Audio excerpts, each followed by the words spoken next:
বিসমিল্লাহি ওয়ালহামদুলিল্লাহি ওয়াসসালাতু ওয়াসসালামু আলা রাসূলিল্লাহ ওয়া আলা আলিহি ওয়া আসহাবিহি ওয়া মাওয়ালা বা'দ। ফাকাদ ক্বালা আল্লাহু তাআলা ফিত তানজিলিল আজিজ ওয়া ফি ফুরকানিহিল হামিদ। আউযু বিল্লাহি মিনাশ শাইতানির রাজীম। বিসমিল্লাহির রহমানির রহিম। ওয়াল ফাজরি ওয়া লায়ালিন আশরিন ওয়াশ শাফঈ ওয়াল ওয়াতর। সাদাকাল্লাহুল আযীম। ওয়া ক্বালা রাসূলুল্লাহি সাল্লাল্লাহু আলাইহি ওয়াসাল্লাম আফদালু আইয়ামিদ দুনিয়া আইয়ামুল আশর আও কামা ক্বালা আলাইহিস সালাতু তাসলিম। সুপ্রিয় দর্শক শ্রোতা, কাছে দূরে বিশ্বজুড়ে যে যেখানে থেকে বাংলা ভিশন দেখছেন, আপনাদের সকলকে আন্তরিক প্রীতি, শুভেচ্ছা ও স্বাগত জানিয়ে শুরু করছি আপনাদের প্রিয় অনুষ্ঠান প্রাত্যহিক জীবনে ইসলাম জিজ্ঞাসা ও জবাব। আর বরাবরের মতো আপনাদের সাথে রয়েছে আমি নাজির মাহমুদ।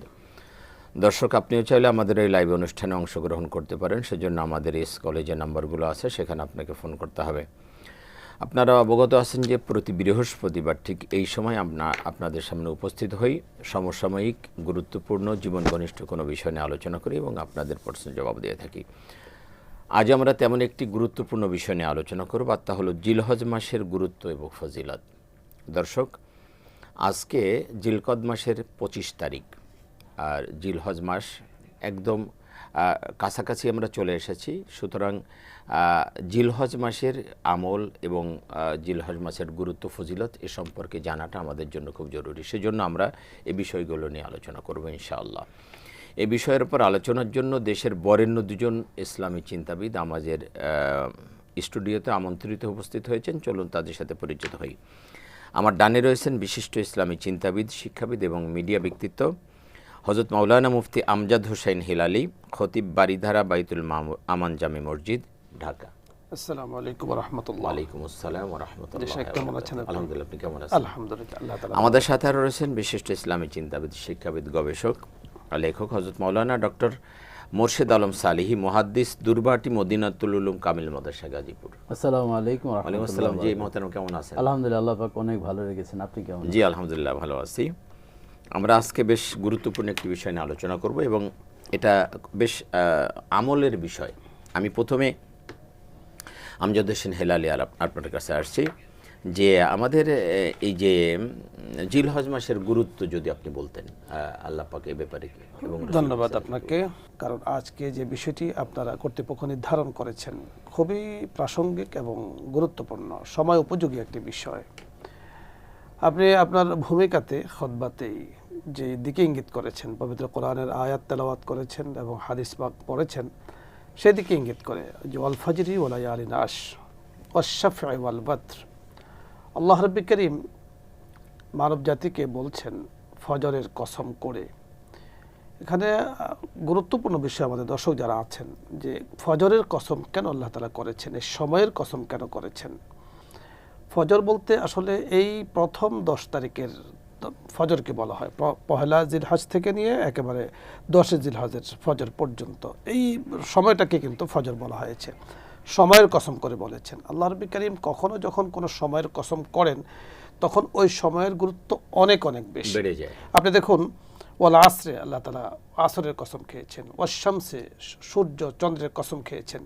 এক সকল কসমের দ্বারা উদ্দেশ্য হলো, শপথের দ্বারা উদ্দেশ্য হলো বিষয়টার গুরুত্ব বোঝানো। তো এই হিসাবে আজকে জিলকদ মাসের 25 তারিখ, সেই হিসাবে জিলহজের আমলের জন্য প্রস্তুতির সময় খুব একটা বেশি নেই, খুব একটা কম। তো এই হিসাবে যে সময়টা আমরা নির্ধারণ করেছি বা আলোচনার জন্য, আমি মনে করছি যে খুবই গুরুত্বপূর্ণ বিষয় নিয়ে আমরা আলোচনা করব। প্রথমত আমরা যে কাজটি করব, আমাদের প্রস্তুতি নেওয়া খুব মানে সময় বেশি নেই, খুব জরুরি কিন্তু প্রস্তুতি নেওয়া খুব জরুরি। প্রস্তুতি নেওয়া প্রথমত আমরা মুসলিম যারা আছি, কোরবানি যারা দেব যারা দেব না, সকলের জন্য একটি কাজ করতে হবে। তা হলো চাঁদ ওঠার আগেই আমাকে প্রাকৃতিক যেই কাজগুলো আমরা করে থাকি, যেমন মোষ কাটা বা অন্যান্য যে বিষয়গুলো আছে, চুল কাটা, দাড়ি কাটা, দাড়ি বলতে অর্থাৎ 1 ফুটের পরে, এগুলোকে একেবারে এমনভাবেই কেটে ফেলতে হবে যাতে করে এই 10 দিনে কাটার কোনো প্রয়োজন না হয়। মুহাদ্দিসিনে কেরাম বলেছেন যে এই কাজটি আমরা কেন করছি, যে 10 দিন কাটা যাবে না। এখানে বিধান, শরীয়তের বিধান বুঝতে হবে যে শরীয়ত আসলে আমার থেকে কি চায়। এখানে ফরজ ওয়াজিব কোনো বিধান নয়, বিধানটা হলো মুস্তাহাব বিধান, একটা সাদৃশ্যতা রক্ষা করা। সাদৃশ্যতা কাদের সাথে? যারা হজে গিয়েছেন, ওনারা তো হজে গিয়ে এহরামের কাপড় পরছেন, এবড়ো থেবড়ো চুল রাখছেন বা এলোমেলো জীবন যাপন অবস্থায় করছেন, আছেন। অবস্থান করছেন, তাদের সাথে এরকম একটা সাদৃশ্যতা গ্রহণ করা, আমরা যারা দেশে আছি, যারা দেশে বসবাস করছি, এর দ্বারা কয়েকটা পুরস্কার পাওয়া যাবে। 1 নম্বর পুরস্কার হলো একজন হাজির সাথে আমার সাদৃশ্যতার কারণে আল্লাহ পাক চাইলে আমাকে অনেক কিছু দিতে পারেন।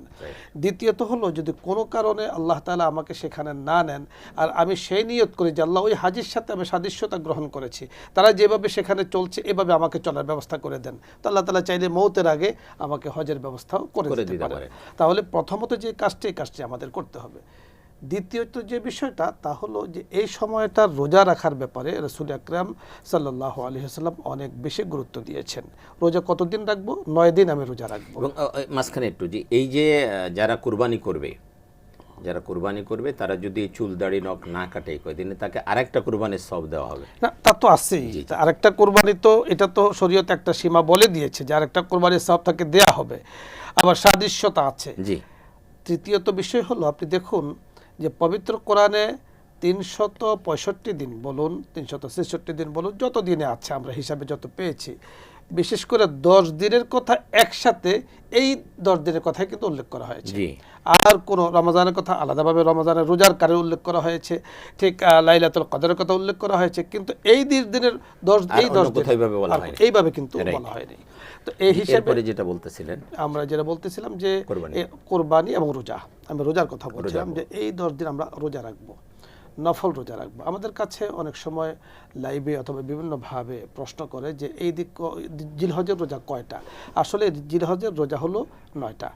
এখন আপনি দেখুন এই 9টা যখন আমি রাখবো এর মধ্যে কিন্তু আরাফা রোজাটাও চলে আসে। আপনার কাছে আমি আসবো এখানে, এই যে 9টা রোজা, আমরা রোজার ব্যাপারে আপনি আলোচনা করতেছিলেন, সেখানে আমরা আসবো। আমি একটু মোর্শেদ আলম সালেহী আপনার কাছে আসছি। এই যে আমরা যে আজকে আলোচনা করছিলাম জিলহজ মাসের গুরুত্ব এবং ফজিলত নিয়ে, আপনি এ ব্যাপারে কি বলবেন, গুরুত্ব এবং ফজিলত সম্পর্কে? ধন্যবাদ সুযোগ্য উপস্থাপক। আসলে গুরুত্ব ফজিলত বলতে মানে আমল, জি, যে কোনো বিষয় গুরুত্ব দেওয়া হচ্ছে আমলই জিন্দিগানিতে বারাকা, সেজন্য হ্যাঁ। তো আমরা যদি জিলহজের প্রথম 10 দিনের দিকে তাকাই, তাহলে এর আগেও আপনি তেলাওয়াত করেছেন অল ফাজর ও লায়ালিন আশর। এই ফজর বলতে কিন্তু আব্দুল্লাহ ইবনে আব্বাস রাদিয়াল্লাহু তাআলা আনহুমা বলেন যে ফজর বলতে জিলহজের যে 10 তারিখের যে ফজর, এটি উদ্দেশ্য করা হয়েছে। আবার দেখেন লায়ালিন আশর বলতে 10টি রাতের কথা বলতে গিয়েও আব্দুল্লাহ ইবনে আব্বাস রাদিয়াল্লাহু তাআলা আনহুমা এবং কাতাদা এবং মুজাহিদ এবং আল্লামা আলুসি রহমতুল্লাহ আলাইহি রুহুল মানিতে, তাফসিরে ইবনে মাজারিতে আল্লামা কাজী সানাউল্লাহ ফানিপতি রহমতুল্লাহ আলাইহি, এভাবে অসংখ্য মুফাসসিরিনদের রেফারেন্স হচ্ছে এই লায়ালিন আশর বলতে যে জিলহজের যে 10টা রাত, এই 10 রাতকে বোঝানো হয়েছে। এবং দেখেন আরেকটি মেরাকলি বিষয় হচ্ছে যে আল্লাহ তাআলার কাছে যেমন বছরের মধ্যে মাসের গুরুত্ব রয়েছে, রমজানুল মুবারক, আবার কিছু রাতেরও গুরুত্ব রয়েছে, দিনের গুরুত্ব রয়েছে, সপ্তাহের শ্রেষ্ঠ দিন জুমার দিন, এভাবে রাতের ভিতরে আল্লামা শাহ ওলিউল্লাহ মুহাদ্দিস দেহলভী রহমতুল্লাহ আলাইহি বলেন যে আল্লাহ তাআলা যতগুলো রাত দিয়েছেন, লাইলাতুল কদরের যে বারাকা রব্বুল আলামিন দান করেছেন, এই লায়ালিন আশর অর্থাৎ জিলহজের প্রথম 10 দিনের এই রাতকেও আল্লাহ তাআলা সেই মর্যাদা দান করেছেন। এবং দেখেন এর সাথে আবার দিনের বেলায় রোজা রাখারও মর্যাদা দিয়েছেন। আমরা যদি এ সম্পর্কে একটা হাদিসের দিকে তাকাই, রাসূলুল্লাহ সাল্লাল্লাহু আলাইহি ওয়াসাল্লামের স্ত্রী হাফসা রাদিয়াল্লাহু তাআলা আনহা বলেন রাসূলুল্লাহ সাল্লাল্লাহু আলাইহি ওয়াসাল্লামের আরবাউল লাম ইয়াকুন, রাসূলুল্লাহ ইসলামের অভ্যাস শরীফা ছিল, আদতে শরীফা ছিল, তিনি 4টি আমল সবসময় করতেন, ইয়াদুরহুন্না নবী সাল্লাল্লাহু আলাইহি ওয়াসাল্লাম, তিনি এগুলো কখনো তরক করতেন না। তার মধ্যে একটি হচ্ছে সিয়ামে ইয়াউমে আশুরা, মুহররমের 10 তারিখের রোজা। এরপরে হচ্ছে ওয়াল আশার, এই আল আশার বলতে সকল মুহাদ্দিসিন বলছেন এই যে জিলহজের প্রথম যে 10 দিন, এই 10 দিনের 10 দিনের 9 দিন 10ম তারিখে তো রোজাই রাখা, এবং তো সেই 10 দিনকে উল্লেখ করে, এবং সালাসাতা আইয়ামি মিন কুল্লি শাহর, যেটাকে সিয়ামি আইয়ামি বীজ আমরা বলে থাকি, অর্থাৎ চন্দ্র মাসের 13, 14, 15। এরপর রাসূলুল্লাহ সাল্লাল্লাহু আলাইহি ওয়াসাল্লাম ও রাকাতাইনুল কাবলাল গাদা, যেটাকে সালাতুল আতেম্মা বলা হয়, রাসূলুল্লাহ সাল্লাল্লাহু আলাইহি ওয়াসাল্লাম ফজরের 2 রাকাত তিনি সুন্নত আদায় করতেন। এবং আরেকটি হাদিসে আমরা দেখতে পাই রাসূলুল্লাহ কানা রাসূলুল্লাহ সাল্লাল্লাহু আলাইহি ওয়াসাল্লাম ইয়াসুমু তিসা জিলহজ্জা, রাসূলুল্লাহ সাল্লাল্লাহু আলাইহি ওয়াসাল্লাম 9টি রোজা একেবারে ধারাবাহিক রাখতেন, আর 10ম তারিখে রাসূলুল্লাহ সাল্লাল্লাহু আলাইহি ওয়াসাল্লাম কুরবানির গোশত দিয়ে ইফতারি করতেন। তাহলে রাসূলুল্লাহ সাল্লাল্লাহু আলাইহি ওয়াসাল্লাম এই আমলগুলো সবসময় করতেন। এবং আরও কিছু মিরাক্কেলি বিষয় আছে যে এই 10 দিনের ভিতরে যেমন আমাদের হজ রয়েছে, কবে 8 থেকে 8, 9, 10 এই 3 দিন আমরা পাই। এরপরে 2 দিন হচ্ছে জামারায় পাথর নিক্ষেপ করা বা তাওয়াফে জিয়ারাত, এই ধরনের আমলগুলো আমরা 10 তারিখও আমরা করে থাকি বা পরবর্তীতে 11-12 তারিখে আমরা করে থাকি। এরপরে আবার আরাফার দিবস রয়েছে, যেটি অত্যন্ত গুরুত্বপূর্ণ। রাসূল সাল্লাল্লাহু আলাইহি ওয়াসাল্লাম বলছেন আল হজ্জু ইয়াউমে আরাফা, যে হজটি হচ্ছে মূলত আরাফার দিবস।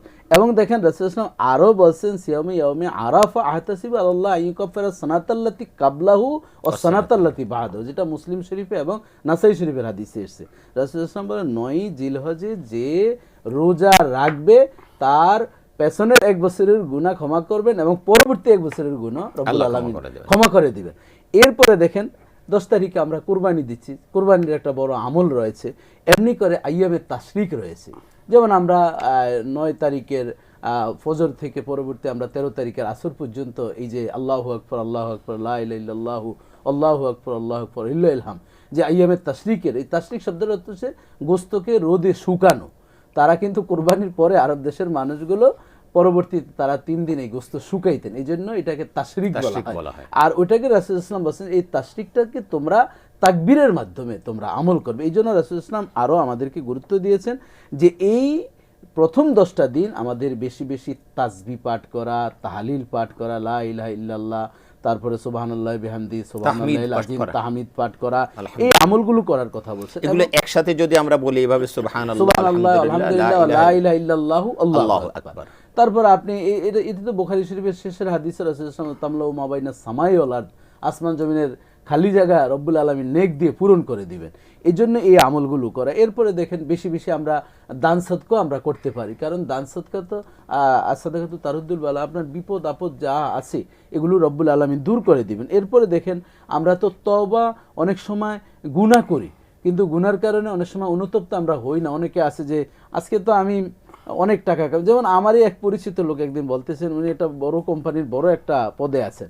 তখন বললো আমাকে যে দৈনিক 5-10 হাজার টাকা পকেটে না আসলে আমার মানে হয় না, মানে অন্যায় করতে। আমি বললাম এটা কিসের টাকা? কয় এটা বিভিন্ন সিস্টেমের টাকা।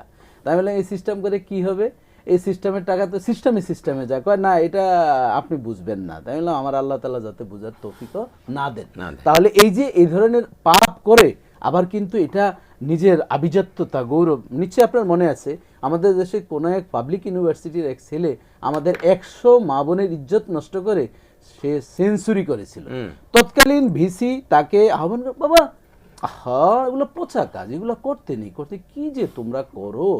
একজন ভাইস চ্যান্সেলর একটা ছেলেকে প্রমোট করছে, মানে তার হাতের তারা 5-6টা গোলাম এমন হয়েছিল যে তাদের এই রত্নগুলোকে তাদের মানে হাতের মুষ্টিতে রাখতে হবে, রেখে পরবর্তীতে অশালীন অন্যায় কাজ এদেরকে দিয়ে করবে। এই জন্য মা বোনদের ইজ্জত যে নষ্ট করেছে তাকে বলতে এগুলো পচা কাজ, এগুলো করো না, তোমাদেরকে এটি কেমন দেখায়। তাহলে দেখেন এখানে রাসূলুল্লাহ সাল্লাল্লাহু আলাইহি ওয়াসাল্লাম বলছেন যে আতুবি ইলাই, প্রতিদিন আমি আল্লাহর কাছে তওবা করেছি, মিয়াতা মারা আওসাবে মারা, যে আমি যে 100 বার অথবা কোনো বার আসছে রাসূলুল্লাহ সাল্লাল্লাহু আলাইহি ওয়াসাল্লাম 70 বার তওবা করেছেন। অথচ রাসূলুল্লাহ সাল্লাল্লাহু আলাইহি ওয়াসাল্লামের কোনো গুনাহই ছিল না, মা তাকাদ্দাম মিন জামি ওয়া মা তাআখার, কোনো গুনাহ ছিল না। নিষ্পাপ নবীও প্রতিদিন তিনি তওবা করতেন।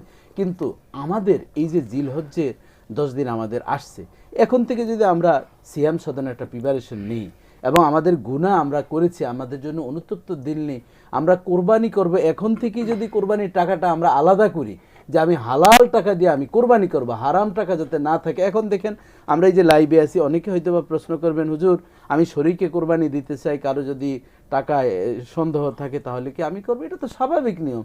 আমার হারাম টাকার কোনো সন্দেহ, সুদ বা ঘুষ বা এই ধরনের যাকে সন্দেহ মনে হয় তার থেকে আমরা এড়িয়ে চলবো এবং তাকে আমরা চেষ্টা করবো যে ভাই আপনার সাথে আমি কোরবানি দিতে পারবো না যদি আপনি এভাবে একটু নিজেকে আপনি যদি সতর্ক না করেন বা একটু নিজে যদি সেই শালীনতা না রাখেন। এই জন্য আমাদের সেই গুনার দিকে আল্লাহ তাআলা বলছেন যে তুবু ইলাল্লাহ তাওবাতুন নাসুহা, তুমি তোমার একনিষ্ঠ তওবা করো। পাপ করেছো, আল্লাহ তাআলা যেমন মাফ করতে পছন্দ করেন, বান্দা গুনাহ করতে পছন্দ করেন, আল্লাহ তাআলা মাফ করতে পছন্দ করেন। এই জন্য আল্লাহ তাআলার নাম গফুর এবং গাফফার, রহিম, রহমান। এবং বেশি বেশি আমরা এই 10 দিন আমরা কোরআন তেলাওয়াত করতে পারি। এরকম যেমন ইমাম আবু হানিফা রহমতুল্লাহ আলাইহির জীবনীতে এসেছে, উনি প্রতি 3 দিনে 1 খতম কোরআন দিতেন। আমরা কিন্তু অনেক সময় দেখা যায় এই প্রতি 3 দিন তো দূরের কথা, 1 মাসও আমরা কোরআন খতম করতে পারি না। রমজানের অপেক্ষা করি যে রমজান আসলে আমরা কোরআন খতম করব। কিন্তু দেখা যায় ইমাম আবু হানিফা রহমতুল্লাহ আলাই তিনি এই জিলহজের 10 দিনে তিনি এক খতম নাকি, এমনকি ওনার জীবনীতে দেখা যায় 7 থেকে 10 খতম তিনি কোরআন শরীফ। কোরআন শরীফ খতম করেছেন। জি, আমি আসবো ইনশাল্লাহ আপনার কাছে আবারও।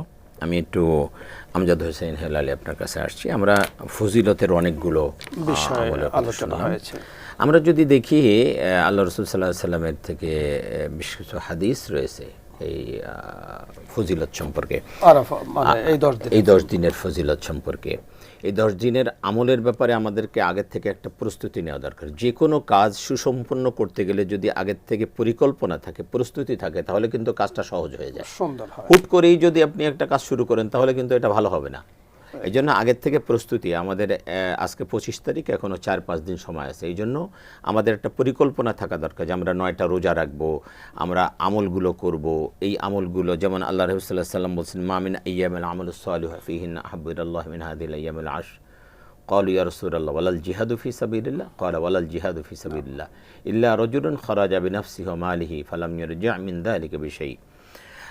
আল্লাহ রসুল সাল্লাল্লাহু আলাইহি ওয়াসাল্লাম বললেন যে এই 10 দিনের আমলের ফজিলত এত বেশি যে এটা অন্য বছরের অন্য কোনো সময়ের আমল আল্লাহর কাছে এত প্রিয় না। এই 10 দিনের আমল আল্লাহর কাছে এত প্রিয় যে বছরের অন্য কোনো আমল আল্লাহর কাছে এত প্রিয় না। তখন সাহাবারা প্রশ্ন করলেন, ইয়া রাসূলুল্লাহ, জিহাদও কি আল্লাহর কাছে এত প্রিয় না? আল্লাহর হাবিব বললেন, না।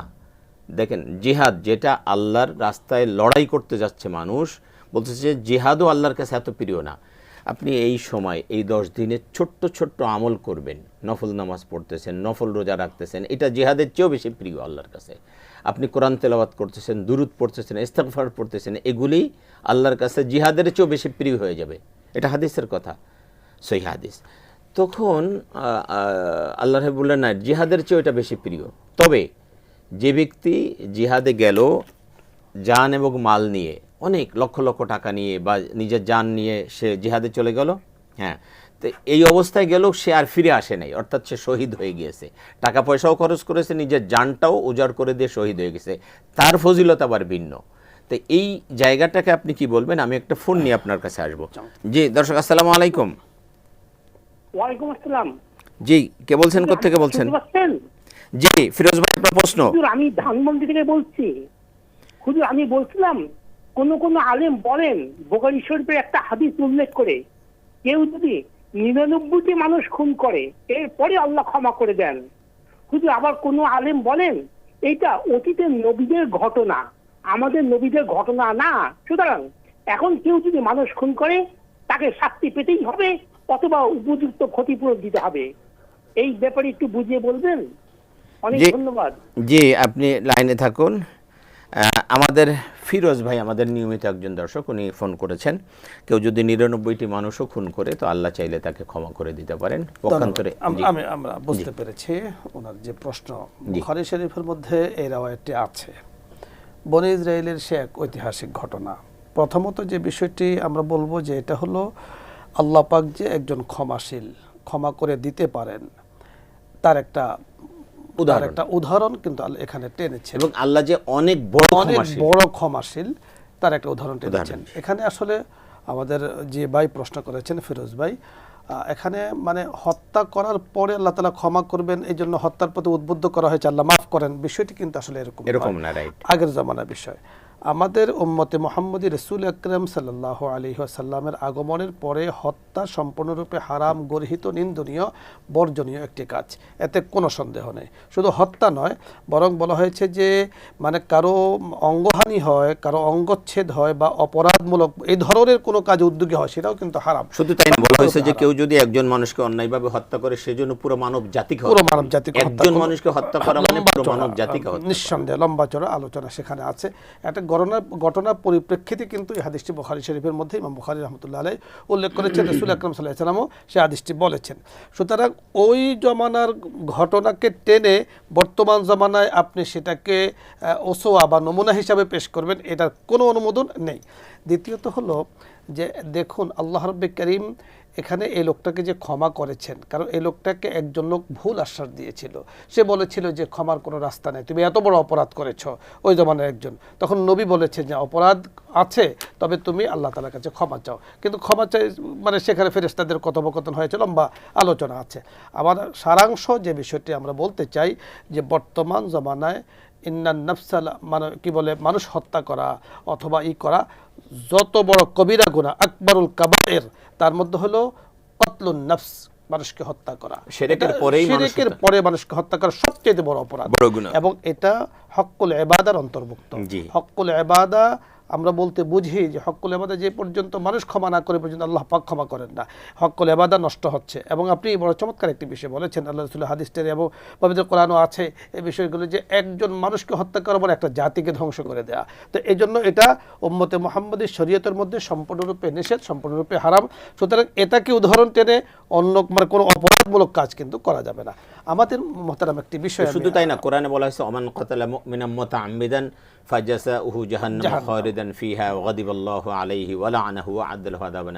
এখানে বলা হয়েছে যে কোনো ব্যক্তি যদি কোনো মুমিনকে হত্যা করে তার জন্য 5টা আযাবের কথা বলা হয়েছে। একটা গুনাহের জন্য 5টা আযাব, অন্য কোনো ব্যাপারে বলা হয়নি, শুধুমাত্র এই হত্যার ব্যাপারে বলা হয়েছে। আপনার সাথে আমি পুরো একমত পবিত্র কোরআনের এই আয়াতের সাথে। জি, শুধু মানুষ, শুধু মুমিন নয়, কোনো জীবকে, কোনো প্রাণীকে অন্যায়ভাবে হত্যা করার হুকুম ইসলামী শরীয়তে নেই। একটা পিপিলিকে হেঁটে যাচ্ছে, আপনি অন্যায়ভাবে তাকে হত্যা করবেন বা কেউ তাকে হত্যা করবে, এই অনুমোদন করে ইসলামে তাকে দেয়। আমরা আরেকটা ফোন নিব। জি দর্শক, আসসালামু আলাইকুম। হ্যালো, আরিফ বলছিলাম বগুড়া থেকে। তিনটা বিষয় জানতে চাই। জি, প্রথমত জাকাত ফান্ড থেকে কর্মকর্তা কর্মচারীদের বেতন দেওয়া যায় কিনা এই বিষয়টা জানার আছে। দ্বিতীয়ত আদালতে যে তালাক দেওয়া হয় সেই তালাক কি শরীয়ত সম্মত কিনা। তৃতীয় আরেকটা বিষয় সম্পর্কে জানতে চাই যে কুরবানির সময় আকিকা দেওয়া যায় কিনা বা যারা দেয় সেটা কবুল হয় কিনা, এই বিষয়গুলো একটু জানতে চাই। জি, আসসালামু আলাইকুম। আপনি আমাদের সাথে থাকুন, আমরা ইনশাল্লাহ জবাব দিব। আমাদের বগুড়া থেকে এক ভাই 3টি প্রশ্ন করেছেন। প্রথম প্রশ্ন হলো যাকাত। আমরা বুঝতে পেরেছি যাকাত দুটো বিষয়। একটি হলো যে উনি বলেছেন যে যাকাতের টাকা দিয়ে কর্মকর্তাদের বেতন দেওয়া যাবে কিনা। আমরা এখানে দুই ভাগ করব, যে কর্মকর্তা বলতে আপনি কি মিন করেছেন। যদি যাকাত উসুলকারী হয়, যারা জাকাতকে উসুল করে, জাকাতকে ব্যয় করে, জাকাতকে আনা নেওয়া করে, এটা নিয়েই তার কর্ম মানে ব্যস্ততা হলো শুধু জাকাত নিয়েই, তাহলে সে অভিভাবক হিসাবে এখান থেকে তার বেতন দেওয়া যাবে। জাকাত কেন্দ্রিক কর্ম পরিচালনার সাথে সে যুক্ত, তাহলে তো এতে কোনো সমস্যা নেই। কারণ হলো এটা তো তার কর্ম, সে করে খাচ্ছে, তার বেতন এখান থেকে দেওয়া যাবে। কিন্তু সমস্যার এই জায়গাতে, যেমন ধরুন প্রতিষ্ঠানের মধ্যে দুই ধরনের কর্মকর্তা কর্মচারীবৃন্দ থাকে। সেখানে হলো জেনারেল ফান্ডের একটি আছে, জাকাতের জেনারেল যেটা আছে, যেমন মসজিদের ইমাম, মুয়াজ্জিন বা মাদ্রাসার মুহতামিম, শিক্ষক ইত্যাদির, এদের বেতন কিন্তু জাকাত ফান্ডের থেকে দেওয়া যাবে না। শুধু জাকাতের সাথে সম্পৃক্ত যারা, তাদেরকে কিন্তু। তবে এটা একটা মানে অর্গানাইজেশন হতে হবে, একটা প্রতিষ্ঠান হতে হবে, মানে ব্যক্তি কেন্দ্রিক হলে হবে না। এটা একটা প্রতিষ্ঠান হতে হবে, যে একটা প্রতিষ্ঠিত প্রতিষ্ঠান, তারা জাকাত কালেকশন করে তার হিসাব আছে, সেই হিসাব অনুযায়ী তাকে বেতন দিচ্ছে। রাইট। এখানে হতে হবে। দুটো ফান্ড কিন্তু বিভিন্ন জায়গাতে আপনি দেখেছেন আছে, একটা হলো জাকাত ফান্ড আর একটা হলো জেনারেল ফান্ড। জাকাত ফান্ডের টাকা জেনারেল ফান্ডে লোকদেরকে বেতন দেওয়া যাবে না, নেওয়া যাবে না, বা ওই ফান্ডে নেওয়া যাবে না। জাকাত ফান্ড যেখানে আছে, জাকাতের কাজে যারা সম্পৃক্ত, আপনি যেমনটি বলেছেন, একটা প্রাতিষ্ঠানিক রূপ ধারণ করে যদি এটা করা হয়, তাহলে এটা করতে পারবে, কারণ তারা এই কাজের সাথে যুক্ত। জি, আমি একটু মুর্শিদ আলম সালেহ ভাইয়ের কাছে যাব, তার আগে আরেকটা ফোন নিয়ে তারপরে আসবো। জি, আসসালামু আলাইকুম। হ্যালো, আসসালামু আলাইকুম। হ্যালো,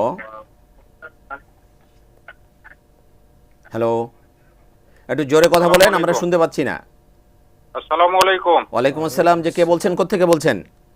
হ্যালো, আসসালামু আলাইকুম। হ্যাঁ, শুনতে পাচ্ছি। কে বলছেন? হ্যালো, আসসালামু আলাইকুম। ওয়ালাইকুম আসসালাম ভাই, শুনতে পাচ্ছি। আপনি কে বলছেন, কোত্থেকে বলছেন? আমি রফিকুল বলছিলাম রাজশাহী থেকে। রফিকুল ভাই, আপনার প্রশ্ন। আমি রফিকুল বলছিলাম রাজশাহী থেকে। শুনতে পাচ্ছি, আপনার প্রশ্ন বলেন। আমার প্রশ্ন হলো যে প্রশ্ন বলেন। লাইনটি বিচ্ছিন্ন হয়েছে। কানেকশন। আচ্ছা, আমি মোর্শেদ আলম সাহালি সাহেবের কাছে আসছি। উনি বলছেন যে আদালত থেকে যে তালাক দেওয়া হয়, এই তালাকটা হবে কিনা? হ্যাঁ, আদালত থেকে আসলে তালাকের মাসালাটা আমরা এইভাবে মিডিয়াতে না দেওয়াটাই সবচেয়ে উত্তম। আদালত বলতে যদি দুইজনের যদি সম্মতি থাকে, সাক্ষী থাকে, তাহলে অবশ্যই হবে। কিন্তু এখানে আদালতে ধরনটা বিভিন্ন রকম হয়। যেমন তালাক দিছে একজন, সাক্ষী যে যারা ছিল না বা অন্যদেরকে সাক্ষী বানিয়ে টাকা দিয়ে এই ধরনের যদি করে, তাহলে ওইভাবে হবে না। কিন্তু যদি সেই নিয়ম অনুযায়ী যদি হয়, তাহলে সেটা আদালত হোক, যেভাবেই হোক, হেসে খেলে যে কোনোভাবেই তালাক দিলে সেটা। হ্যাঁ, আমরা সবসময় মিডিয়া থেকে তালাকের মাসআলা সাধারণত দেই না, তবে এটা যেহেতু ইন জেনারেল ভাবে বলা হচ্ছে, সেই জন্য আমরা বলছি যে আদালত থেকে যদি নিয়ম অনুযায়ী, আদালতেরও একটা নিয়ম আছে, সেই অনুযায়ী যদি তালাক দেওয়া হয় তাহলে তালাক হয়ে যাবে।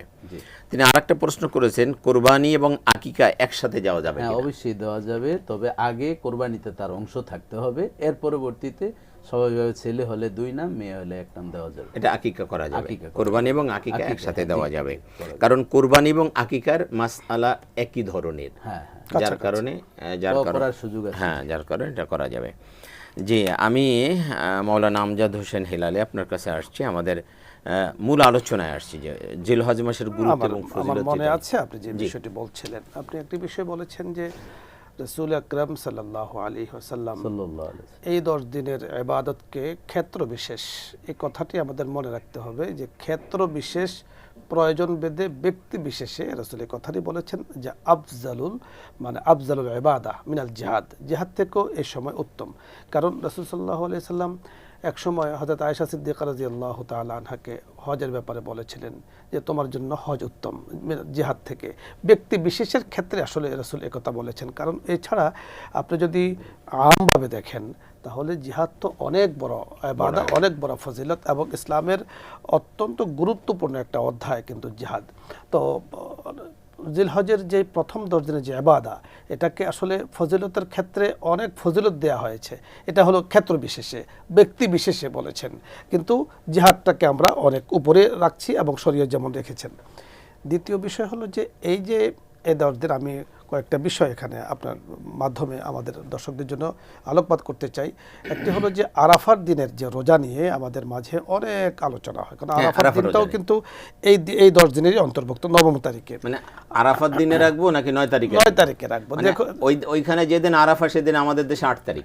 8 তারিখ হয়। এখন আমরা কি সে 8 তারিখে রাখবো আরাফার দিনে নাকি 9 তারিখে? আমি প্রশ্ন করতাম, তো আপনি যেহেতু নিয়ে আনছেন, এটা ধন্যবাদ আপনাকে। তো এখন আমাদের দেশে বেশ প্রশ্ন আসে, কিছু কিছু মানুষ আছে তারা সকল কিছু সৌদি আরবের সাথে মিল রেখে করতে চায়। তারা বলতে চায় যে সৌদি আরবে যেহেতু 9 তারিখ, তা আমাদের এখানে 9 তারিখ।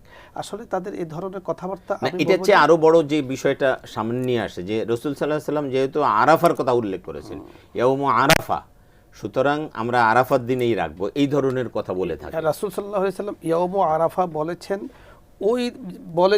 এবং যে বলেছেন এটা আরাফাতের ময়দানে। জি, মদিনা, মক্কা মদিনা অবস্থানরত অবস্থায় আরাফাতের ময়দানে বলেছেন। তো রাসূল সাল্লাল্লাহু আলাইহি ওয়াসাল্লামের এই কথার বিপরীত নয় আমাদের দেশের আরাফার 9 তারিখ।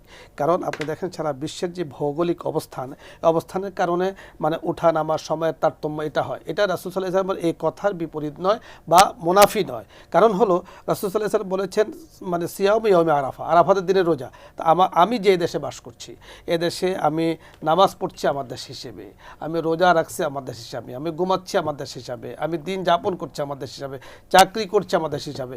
অর্থাৎ আপনার এই যে সামনে যে কোরবানি আসছে, এখন আপনি বলবেন ওদেরকে যদি আপনি বলুন যে রাসূল সাল্লাল্লাহু আলাইহি ওয়াসাল্লাম বলেছেন যে 10 তারিখে রোজা রাখার জন্য, কোরবানি করার জন্য, তাহলে তো 10 তারিখে 9 তারিখে আমাদের দেশ হিসাবে 9 তারিখ, ওর দেশে 10 তারিখে কোরবানি করা দরকার। ওরা কিন্তু 10 তারিখে কোরবানি করে না।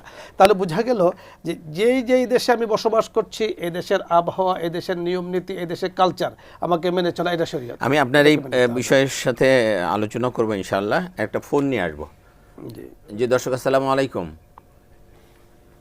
আসসালামু আলাইকুম। হ্যালো, আসসালামু আলাইকুম। হ্যালো,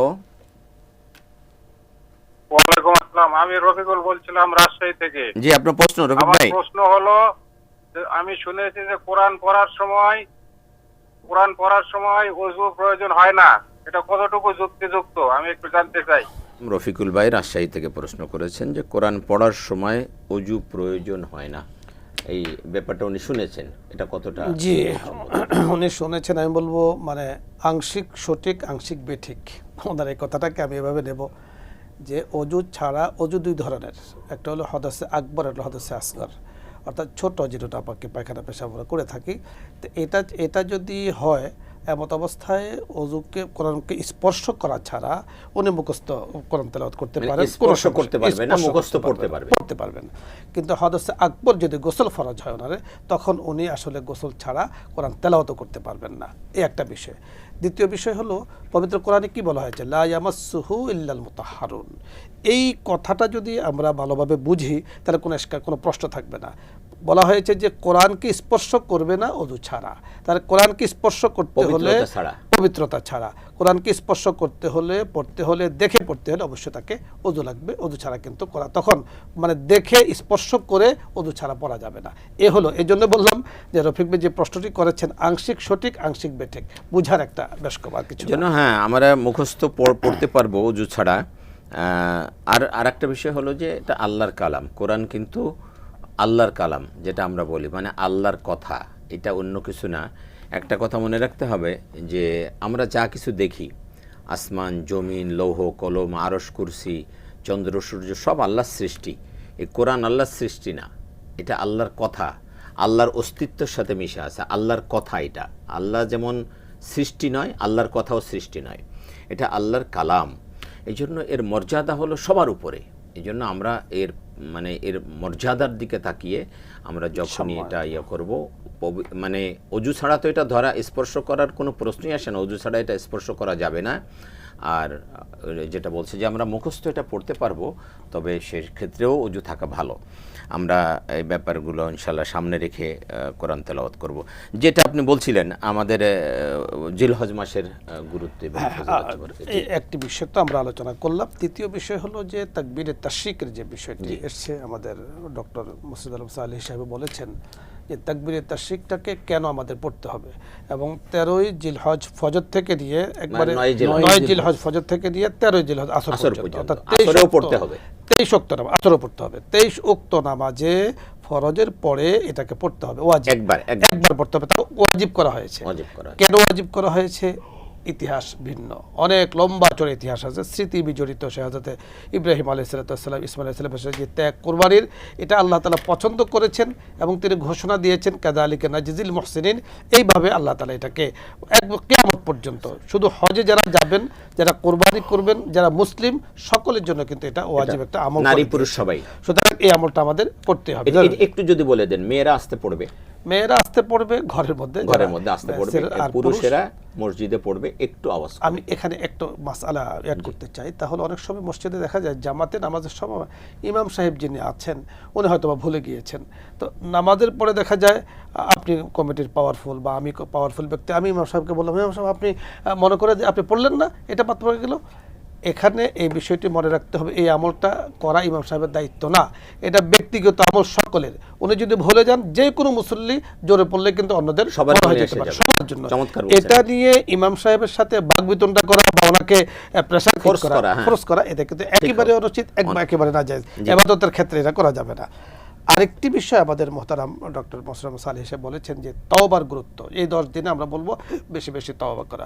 তওবা করলে কি হবে? আপনি দেখুন সূরা নূহের মধ্যে আল্লাহ তাআলা বলে দিয়েছেন, মানে ইউরসিলিস সামা আলাইকুম মিদরারা ওয়া ইউমদিদকুম বিআমওয়ালি ওয়া বানিনা ওয়া ইয়াজআল লাকুম জান্নাতি ওয়া ইয়াজআল লাকুম আনহারা।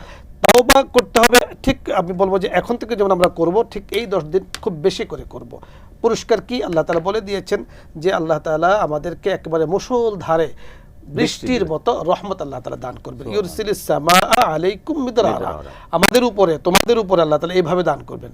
শুধু তাই নয়, রহমত তো দেবেনই, এরপরে বলেছেন অয়ুমদিদকুম বিআমওয়ালিন ওয়া বানিনা ওয়া ইয়াজআল লাকুম জান্নাতি ওয়া ইয়াজআল লাকুম আনহারা। সম্পদ দিবেন, সন্তান দিবেন, সম্পদ দিবেন, সন্তান দিবেন, মারা গেলে জান্নাত দিবেন, বাগ বাগিচা দিয়ে ফলমূল দিয়ে ভরে দিবেন, ফল দিয়ে ভরভর করে দিবেন। এটা হলো তওবার গুরুত্ব। তওবার তা যেহেতু এই 10টা দিনের ফজিলত গুরুত্ব পবিত্র কোরআনে এসেছে, রাসূল আকরাম সাল্লাল্লাহু আলাইহি সাল্লাম আমাদেরকে জানিয়ে দিয়েছেন, এই জন্য আমরা অন্তত সারা বছরই করে থাকি। অন্তত এই 10 দিন আমি চেষ্টা করব যে যত বেশি তওবা ইস্তেগফার মাধ্যমে আমি কাটাতে পারি। আরেকটি বিষয় বলবো যে এই 10 দিনে আমাদের কিন্তু পশু ক্রয় করা বা বিক্রি করা এটারও একটা আমল কিন্তু আমরা থেকে থাকে। এখানে মানে রিয়ামূলক কোনো কাজ করা যাবে না অথবা ধোঁকামূলক কোনো কাজ করা যাবে না। যেহেতু দিনটি বরকতময়, অত্যন্ত গুরুত্বপূর্ণ দিন, এখানে যদি কেউ কাউকে কোনো রকম ধোঁকা দেয়, সওয়াব যেমন বেশি হবে ঠিক গুনাহটাও বেশি হবে। এর জন্য কোরবানির সাথে সম্পৃক্ত দেখা যাচ্ছে যে আপনার অর্থের একটা সম্পর্ক আছে, পশু ক্রয় বিক্রয় সম্পর্ক আছে। এই জন্য এটাকে খুব সাবধানে থাকতে হবে যে কোরবানি তো আমি কেন করছি, আমি করছি আল্লাহ পাকের নৈকট্যতা হাসিল করার জন্য। এখানে আপনার সাথে আমি একটা কথা যোগ করতে চাই, কোরবানির পশু কিনতে যায়া নামাজ যেন কাজা না হয়। অনেকের কোরবানির পশু কিনতে যায় জোহর আসর মাগরিব খবর নাই, কোরবানির পশু কিনতে যায় নিজে মানে গরু কিনতে যায় নিজে গরু হয়ে যাচ্ছে, অর্থাৎ নামাজ শেষ করে ফেলতেছে। অথচ কোরবানি যদি 20টা কোরবানিও দেয় তবু এক ওয়াক্ত নামাজের সমান হবে না, 20,000 হলো এক ওয়াক্ত নামাজের সমান। সেই নামাজকে শেষ করে দিচ্ছে, নামাজ পড়তেছে না, নামাজ কাজা হয়ে যাচ্ছে, অথচ সে কোরবানির পশু কিনে বেড়াচ্ছে। মানে কোরবানিটাকে আমরা আনুষ্ঠানিকতা না দিয়ে ইবাদত হিসেবে গ্রহণ করি। যদি ইবাদত হিসেবে গ্রহণ করে তাহলে কিন্তু সে নামাজ ছেড়ে দিবে না, নামাজ ছাড়বে না, নামাজ হলো আগে হলো। এবং আরেকটি বিষয় হলো যে আমরা যখন যেহেতু আমাদের এই 10 দিনে আমরা এই কাজটি করে থাকি, পশু ক্রয় করা, কারণ রিয়া একদম নিজের মধ্যে রাখা যাবে না। রিয়াটা হলো অত্যন্ত খারাপ একটা, মানে রিয়া শব্দটা অনেকে বুঝবেন আপনি, যে রিয়া শব্দটা লৌকিকতা বা মানুষকে দেখানো। আপনি দেখবেন যে কোরবানির পশু থেকে কেনার পরে বলে আসে যে দেখে এসো তো আমি গরুটা কিনেছি কেমন হয়েছে। যদি বলে যে আরে আপনি তো ঠকছেন, 1 লক্ষ টাকা দিয়ে কি কিনলেন, এত 50,000 পাওয়া যায়, মনটা একবার খারাপ হয়ে যায়। তার মানে কি আপনি তার ভালো মন্দ নেওয়ার জন্য কিন্তু যা কিনেছি আলহামদুলিল্লাহ, এর দ্বারা তো আমি তো এখানে ঠগা জেতার কেউ না, আমি আল্লাহর জন্য কোরবানি করতেছি, আমি আল্লাহর জন্য কোরবানি করতেছি। 50,000 1 লাখ এটা ব্যাপার না, তো ব্যাপার হলো যে আমি আল্লাহর জন্য কোরবানি করে দিচ্ছি, ব্যাস। আরেকটি বিষয় মোহতারাম আপনার মাধ্যমে আমাদের দর্শকদেরকে আমরা বলতে চাই যে ঠিক ঈদের আগের যে রাত্রটা, এই রাত্রটা কিন্তু গুরুত্বপূর্ণ। ফাইন একটা কথা, এই রাত্রটাকে যদি আপনি শুধুমাত্র সারা আগের দিন পরের দিন আপনি কোরবানি করবেন, ছুরি নিয়ে দাও নিয়ে এই আবি জাবি নিয়ে এগুলো নিয়ে আপনি ব্যস্ত থাকেন, বাজারে ঘুরতে থাকেন। আরেকটি বিষয় আপনার মাধ্যমে দেখুন, দেখা যাচ্ছে এক বাজারে গিয়েছে, গরু পছন্দ হয়নি, আরেকবার মোটামুটি ঢাকা শহরে যতগুলো বাজার আছে কোনোটাই বাদ নাই, পরবর্তীতে দেখা গেল যে 50,000 টাকাতে একটা গরু উনি ক্রয় করেছেন, সারা বাজার ঘুরে ঘুরে। আপনি নিয়ত যখন খাঁটি থাকবে, ঠগা জিতে সব আল্লাহ তাআলার কাছে, কারণ আল্লাহ তাআলার কাছে তো গোশতেরও দাম নাই, রক্তেরও দাম নাই, এগুলো কিছু দাম নাই, দাম হলো মনের তাকওয়া। এই জন্য আমি আগের যে রাত্রটা এটাকেও আমি চেষ্টা করবো যে ইবাদতের মাধ্যমে কাটাতে, কোনোভাবে যেন আমার নষ্ট না হয়। কারণ এই সময়টাকে আমাদের মুহতারাম বলেছেন যে লাইলাতুল কদরের রাত্রির যেই মূল্যায়ন, যে গুরুত্ব, রাসূল আকরাম সাল্লাল্লাহু আলাইহি ওয়াসাল্লাম এই রাত্রকে এইভাবে গুরুত্ব দিয়েছেন, তাহলে আমি গুরুত্বপূর্ণ রাত্রকে কেন আমি নষ্ট করব? আল্লাহ তাআলা আমাদেরকে সেই বুঝার তৌফিক। জি, আপনার কাছে আমি সময় পেলে আবারও আসবো। আমি মাওলানা মুর্শিদ আলম সালেহী আপনার কাছে আসছি। আপনি আমাদের এই আজকের এই বিষয়ের পরে এই জিলহজ মাসের গুরুত্ব সম্পর্কে সর্বশেষ কি বলতে চান যে আমাদের দর্শকদের জন্য? সাহাবায়ে কেরামও কিন্তু অনেক চমৎকার আমল করেছেন। আমরা যদি আব্দুল্লাহ ইবনে উমর রাদিয়াল্লাহু তাআলা আনহুমার আমল দেখি এবং আবু হুরায়রা রাদিয়াল্লাহু তাআলার আমল দেখি, ওনারা দুইজন জোট বাঁধছেন। হাদিসে এভাবে আসছে, যেটি বুখারী শরীফের হাদিসে আসছে, কানা আব্দুল্লাহ ইবনে উমর রাদিয়াল্লাহু তাআলা আনহুমা আবু হুরায়রা রাদিয়াল্লাহু তাআলা ইয়াখরুজানে ইলা সুকি ফি আইয়ামিল আশর ইউকাব্বিরানে ওয়া ইয়াকবিরুন নাসা বিতাকবীরিহিমা। মানে ওনারা দুইজন একসাথে বের হইতেন, বের হয়ে নিজেরা তাকবীর দিতেন, আল্লাহু আকবার আল্লাহু আকবার লা ইলাহা ইল্লাল্লাহ আল্লাহু আকবার, মানে মানুষকে স্মরণ করায় দিতেন, এইভাবে করতেন। তো ওনাদের তাকবীরের কারণে বাজারে যারা থাকতেন, রাস্তাঘাটে যারা, তারাও তাকবীর দেওয়া শুরু, এটা অর্থাৎ মানুষকে স্মরণ করায় দিতেন আল্লাহু আকবার। তাহলে এই যে ওনারা এইভাবে তাকবীর দিতেন, আর এই তাকবীরের কারণে সবাই বুঝতেন যে প্রথম 10 দিন আমাদের এই তাকবীর এটা একটা আমল, এইভাবে আমরা এই আমলটা আমরা করতে পারি। মুহতারাম যেটা বলছেন যে মসজিদে ইমাম সাহেবদেরকে, মসজিদের খাদেম এদেরকে কিছু বলতে পারলে অনেকে এটা ক্রেডিট মনে করে যে যাক আজকে ইচ্ছা মতন শান্টিং দিয়ে আসছি, এরা ঘরে এসে খুব গল্প করে। তো এগুলা শান্টিংয়ের বিষয় না, এটা হচ্ছে আরো বরং বেয়াদবি করা, নিজের আমল নষ্ট করে। এই জন্য তাকবীর আমি দিব, আমার তাকবীর আমি দিব। উনি যে শুধু বেতনভোগী মানে চাকরি করে এমন না, উনি তো জান্নাতের ড্রাইভ করছেন, আপনাদের জান্নাতের গাড়িটা চালনা করছেন। এই জন্য আপনাদের সহযোগী হতে হবে, কারণ এটা গাড়িতে উঠলে হেল্পার ড্রাইভার এবং যারা থাকেন যাত্রী সবাই মিলে যখন সুন্দরভাবে তখন গাড়িটা ড্রাইভ হয় ভালো। এই জন্য এই তাকবীরের আমলটা আমাদের বেশি করতে হবে। এবং আরাফার দিন রাসূল সাল্লাল্লাহু আলাইহি ওয়াসাল্লাম বলছেন যে মামিন ইয়ামিন আকসারু মিন আইয়ুতাকাল্লাহু ফি আবদা মিনান্নার মিন ইয়াউমি আরাফা। এই আরাফার 9 জিলহজে রব্বুল আলামিন এত পরিমাণ জাহান্নাম থেকে মুক্তি দেন, অন্য কখনো এভাবে খুঁজে পাওয়া যায় না। তাহলে দেখা যায় আমরা এই আরাফার দিনে যদি রোজা রাখি, রাতটাকে যদি আমি সাজাই, কারণ নিচে আপনার জানা আছে মুসলিম শরীফের হাদিসে রব্বুল আলামিন প্রতিটা রাতেই কিন্তু যখন সুলুসুল লাইল অর্থাৎ 2 অংশ শেষ 1 অংশ বাকি থাকে তখন তিনি ডাকতে থাকেন যে হালমি মুস্তাগফিরলি ফাগফির লাহু, আলামি মুস্তারজিফা আরজুকু আলা মুবতালা ফাউয়াফি আলা কাজা কাজা, এইভাবে ডাকতে থাকেন যে তোমরা কে গুনাহ করেছো আমার কাছে গুনাহ মাফ চা, আমি মাফ করে দিব। এবং কে তোমরা রিজিক চাচ্ছ আমার কাছে চা, জায়গায় বেজায়গায় মানুষের পেছনে ঘুরে তো লাভ নেই, আমি রাজ্জাক। তুমি যদি ইজা সালতা ফাসআলিল আল্লাহ, যখন চাইবে আল্লাহর কাছে চাও, ইজা ইসতাআনতা ফাসতাইন বিল্লাহ, আল্লাহর কাছে সাহায্য যদি চাও তাহলে তোমার বিপদ আপদ থেকে আল্লাহ তাআলা মুক্তি দিবেন। এই জন্য এই আরাফার রাতের ইবাদত করা এবং এই জিলহজের যে 10 তারিখ কোরবানির যেটা মুহতারাম বলছেন, এভাবে আমরা দেখা যায় চাঁদ রাত বলি আমরা যখন রোজার ঈদের সময় হই হুল্লোড় অশালীন বিভিন্ন কাজ করি, কিন্তু দেখা যায় রাসূল সাল্লাল্লাহু আলাইহি ওয়াসাল্লাম বলছেন এই 5টি রাত অত্যন্ত গুরুত্বপূর্ণ, তন্মধ্যে 2 ঈদের রাতের কথাও বলছেন। এই জন্য আগামীকাল আমি কোরবানির পশুটা জবাই করব, আমার পশুত্ব মনোভাবটা জবাই করা হলো কিন্তু মূল উদ্দেশ্য, কারণ আল্লাহ তাআলা মোটা দাগে বলছেন লা ইয়ানালাল্লাহু লুহুমুহা ওয়ালা দিমাহু ওয়ালাকিন ইয়ানালুহু তাকওয়া মিনকুম, গোশত রক্ত কিছুই জানে একমাত্র আমার মনের ভিউ, যে আমি কেন দিচ্ছি আল্লাহর ভয়। ইব্রাহিম আলাইহিস সালাম স্বপ্নে দেখছেন, স্বপ্ন দেখে উনি এটা বাস্তবায়ন করতে ছেলেকে বললেন যে ইন্নী আরাফিল মানাম আন্নী আযবাহুকা ফানজুর মাজা তারা। কি আশ্চর্য বিষয়, আমি স্বপ্নে দেখছি তোমাকে কোরবানি করছি। ছেলেও কেমন নবী হবেন, এই জন্য তিনি বলছেন ফানজুর মাজা তারা। যখন বলছেন যে অভিমত কি, ঠিক আছে ইয়া আবাতি ফাল মা তুমারু সাতাজিদুনি ইনশাআল্লাহ মিনাস আপনি যা আদিষ্ট হয়েছেন, আপনি যা আদিষ্ট হয়েছেন আপনি তাই করেন, যুগে যুগে যারা ধৈর্যশীল ছিলেন তাদের মতন আমাকে পাবেন। মানে উনিও জানতেন যে নবীদের স্বপ্ন এটা আদেশ আল্লাহর, এই জন্য বলছেন যে আপনি যেটা আদিষ্ট হয়েছেন। উনি বলছেন আমি স্বপ্ন দেখছি, আর উনি বলতেছেন যে আপনি যেটা আদিষ্ট হয়েছেন। এটার কারণ হলো কি, ফাবাশশারনাহু বিগুলামিন হালিম, যে এমন একজন ধৈর্য শান্ত ভদ্র সন্তানের আল্লাহ তাআলা সুসংবাদ দিয়েছেন, আর এই সন্তান থেকেই আউটপুট এটাই ছিল। জি, আপনি যা করবেন সেটা আল্লাহর পক্ষ থেকে। জি, ধন্যবাদ আপনাকে। আমি সর্বশেষ হেলালি সাহেবের কাছে আসছি, আপনি 30 সেকেন্ডের মধ্যে আজকের বিষয়ের উপর বলুন, 30 সেকেন্ড একেবারে। আমাদের দর্শকদের জন্য আমরা শেষ যে বিষয়টি বলতে চাই তা হলো এই 9টা দিন জিলহজের যে 9টা দিন, এটাকে আমাদের তাওবা ইস্তেগফার জিকির আজকারের মাধ্যমে কাটাতে হবে। কোনোভাবে আল্লাহ পাক অসন্তুষ্ট হয়ে যান, নারাজ হয়ে যান এমন কোনো কাজে যুক্ত নিজেকে না রাখা।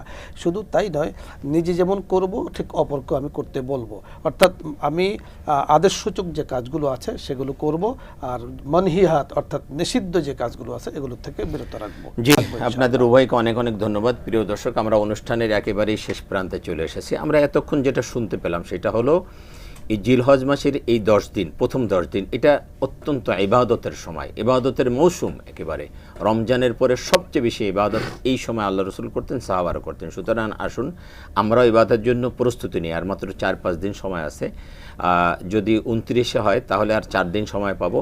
এই 4 দিনে আমরা প্রস্তুতি নেই কিভাবে আমরা এই সময়গুলোকে সেলিব্রেট করব, ইবাদত বন্দেগীর মধ্যে কাটাবো, সেজন্য আমরা এখন থেকে প্রস্তুতি নেই।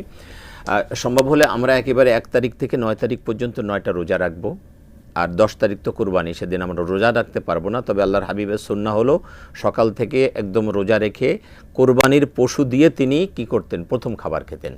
কোরবানির পশু জবাই করে কোরবানির পশু দিয়ে তিনি প্রথম খাবার খেতেন, এটা সুন্নাহ, এটা আমরা করব।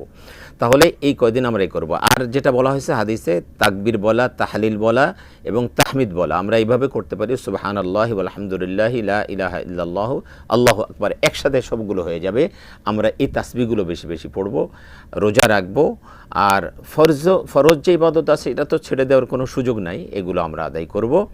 গুনাহ থেকে মুক্ত থাকার জন্য চেষ্টা করব। এই ইবাদতগুলো আল্লাহর কাছে অনেক প্রিয়, যেটা হাদিসে বলা হয়েছে যে এটা জেহাদের চেয়েও প্রিয়। সুতরাং আসুন আমরা ইবাদতগুলি করব। আল্লাহ পাক আমাদেরকে তৌফিক দান করুন। দেখা হবে আগামী বৃহস্পতিবার ঠিক এই সময়ে। আজকের মতো বিদায় নিচ্ছি, আপনাদের ইহকালীন পরকালীন কল্যাণ কামনা করছি। আল্লাহ হাফেজ। আসসালামু আলাইকুম ওয়া রাহমাতুল্লাহি ওয়া বারাকাতুহু।